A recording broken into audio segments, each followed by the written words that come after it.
Assalamualaikum, selamat datang kembali di channel Dapur Alia Foodie. Halo Bunda dan teman-teman semuanya di rumah, apa kabar? Dalam kesempatan video kali ini, aku akan berbagi lagi resep ide jualan ekonomis, simple, dan pastinya hasilnya enak dan cantik ya. Yaitu resep roti pizza mini ya teman-teman. Ini cara bikinnya mudah banget, anti gagal, dan pastinya laris manis di serbu pelanggan ya. Yang mau tahu gimana caranya aku bikin, simak terus videonya ya. Sebelum itu, bantu terus channelku dengan cara tekan tombol subscribe, like, komen, dan nyalakan loncengnya. Yang pertama, siapkan wadah. Di sini aku pakai 250 gram tepung terigu serbaguna, 20 gram gula pasir, 3 gram ragi instan. Pastikan raginya ini masih dalam keadaan bagus ya, supaya nanti bisa mengembang. Lalu bahan-bahan keringnya ini aku aduk sampai tercampur rata. Kalau sudah tercampur rata, langkah selanjutnya ini kita akan tuangkan ya teman-teman bahan cair, yaitu di sini aku pakai 160 ml air biasa ya, suhu ruang. Kalau sudah, ini diaduk. Untuk penambahan airnya, teman-teman bisa bertahap dulu ya. Tapi di sini total cairan air yang aku pakai itu 160 ml. Kita aduk sampai tercampur rata membentuk sebuah adonan pizza ya teman-teman. Ini bikinnya bener-bener simple banget ya, nggak perlu repot-repot, nggak perlu mixer, tanpa ulen ya. Nah, ini tambahkan terakhir airnya, lalu kita aduk sampai tercampur rata ya.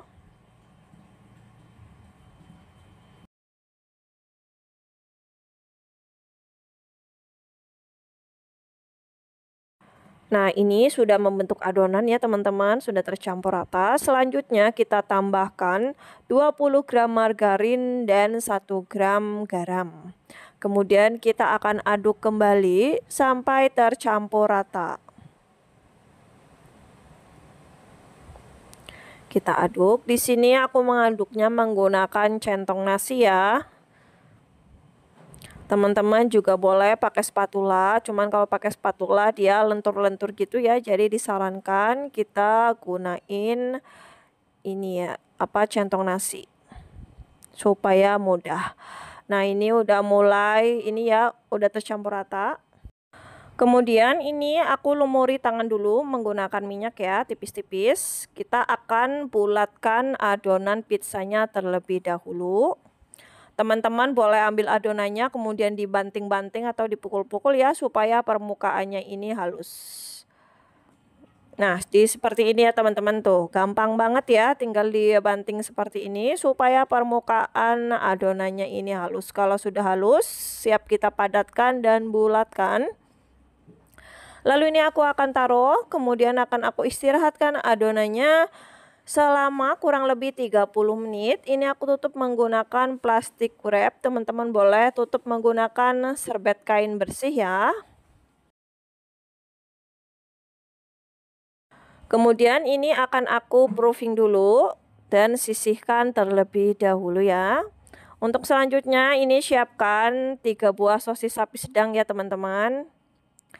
Kalau mau lebih irit, teman-teman boleh mengiris sosisnya ini tipis-tipis ya, karena ini cuman di sini aku motongnya lumayan tebal-tebal atau sedang ya. Ini ukuran sosisnya juga sedang. Aku sosisnya pakai merek Chop Chop.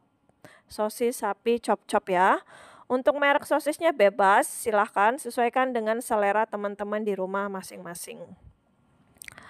Nah, kalau sudah semuanya seperti ini, udah dipotong-potong semuanya, ini akan aku taruh dulu di wadah. Kemudian ini sosisnya aku sisihkan terlebih dahulu. Selanjutnya ini sudah 30 menit, kita buka adonannya. Adonannya sudah sedikit mengembang ya teman-teman. Lalu kita pindahkan dulu tempatnya. Dikempeskan dulu juga tadi ya, kemudian dipadatkan lagi. Lalu di sini aku akan bagi-bagi adonannya dengan berat masing-masing 20 gram. Dalam satu resep atau satu adonan pizza ini aku menghasilkan sekitar 24 piece. Ini ya, pizza mini nantinya. Dengan berat masing-masing adonan itu 20 gram. Nah, kalau sudah kita rounding, teman-teman boleh menggunakan dengan teknik lipat seperti ini ya. Di rounding di tangan juga bisa ya, teman-teman. Seperti ini hasilnya. Kalau teman-teman mau hasil pizza yang gembul, boleh pakai dengan takaran beratnya sekitar 25 atau 35 ya, teman-teman. Nah, kalau sudah dibulatkan, ini seperti ini. Selanjutnya siapkan ini teflon cetakan martabak mini ya. Ini aku pakai yang isi 8. Nggak perlu diolesin apa-apa lagi ya. Kita taruh satu persatu adonan pizzanya tadi yang sudah kita rounding atau kita bulatkan satu persatu. Lalu kemudian bagian tengahnya ini kita pipihkan ya, teman-teman. Kita ratakan sesuai dengan cetakan di teflonnya aja. Buat teman-teman yang nggak punya teflon martabak mini, nggak usah khawatir. Teman-teman bisa panggang menggunakan wajan ataupun teflon biasa ya. Nih, untuk bagian tengahnya juga bisa dicetak menggunakan gelas ya. Cuma kalau agak lengket, teman-teman boleh taburi permukaannya menggunakan tepung terigu tipis-tipis supaya mudah banget dicetaknya. Kalau nggak pakai dicetak pakai gelas juga nggak apa-apa, tinggal dipipih-pipihkan aja. Kalau sudah, nanti bagian tengahnya kita tusuk-tusuk menggunakan tusukan gigi ataupun menggunakan garpu ya, supaya nanti waktu dipanggang dia bagian tengahnya nggak ikut mengembang.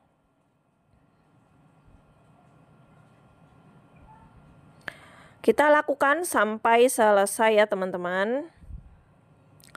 Kalau sudah selesai, tahap selanjutnya kita taruh ya setengah sendok makan saus ini, saus pasta bolognese ya. Ini saus udah jadi, bisa dibeli ya di toko-toko terdekat. Ini kita taruh dulu, olesin di permukaan adonan pizzanya satu persatu, lakukan sampai selesai.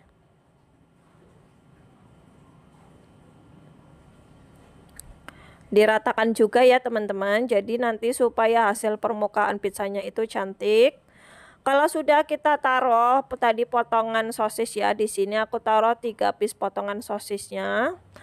Kalau misalkan biar kelihatan banyak, teman-teman boleh memotongnya kembali, sosisnya dipotong menjadi 2 lagi ya. Kita isi sampai dengan selesai.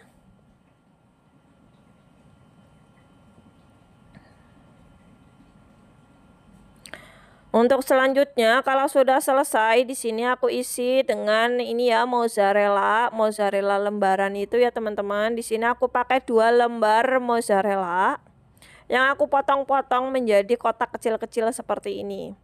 Kalau sudah, bagian atasnya ini aku siram dengan saus pedas dan mayones secukupnya aja.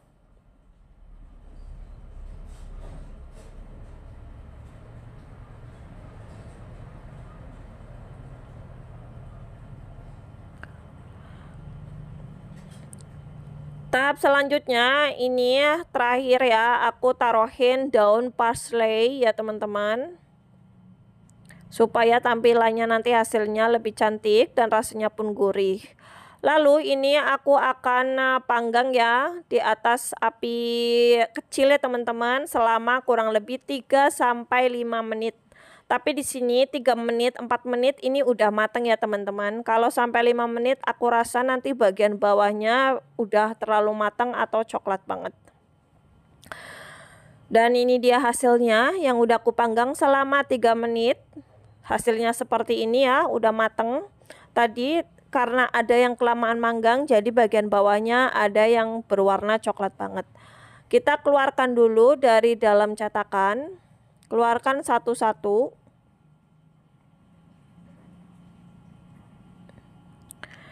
Ini hasilnya gembul-gembul banget ya, teman-teman. Kalau memakai dough ukuran 35 gram ini lebih gembul-gembul banget. Jika memakai dough ukuran berat ya, berat adonan 20 gram ini juga bagus ya hasilnya. Dan ini dia hasilnya, pizza mini tanpa ulen, tanpa telur ya, dan tanpa oven. Hasilnya luar biasa, cantik, tampilannya menarik, dan pastinya rasanya pun enak banget. Dan rotinya pun benar-benar lembut ya, meskipun tanpa ulen dan tanpa telur.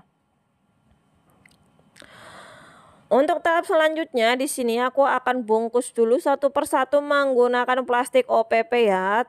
Di sini aku plastik OPP-nya menggunakan plastik ukuran 10 x 15, cuman agak kegedean sedikit tapi nggak apa-apa, kita gunain bahan barang-barang ya yang tersedia di rumah.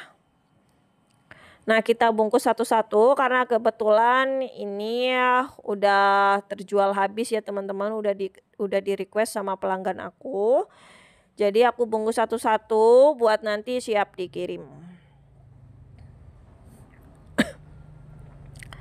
Nah, ini dia hasilnya. Kebetulan ada sisa satu, kita lihat dulu teksturnya. Tuh ya, kelihatan banget ya, lembut. Karena ini tadi kelamaan manggang jadi lumayan garing. Rasanya ini enak banget, super duper, bener-bener nampol banget, pedas, gurih, asin bercampur menjadi satu. Nah, gimana teman-teman? Cukup mudah bukan cara membuat pizza mini tanpa telur, tanpa ulen, dan tanpa oven? Semuanya bisa bikin di rumah ya. Dan pastinya modalnya ini irit banget. Cocok banget dijadikan sebagai ide jualan maupun isian snack box kekinian ya teman-teman. Oke, sekian dulu video dari aku ya. Semoga video ini bermanfaat buat teman-teman semuanya di rumah. Wassalamualaikum.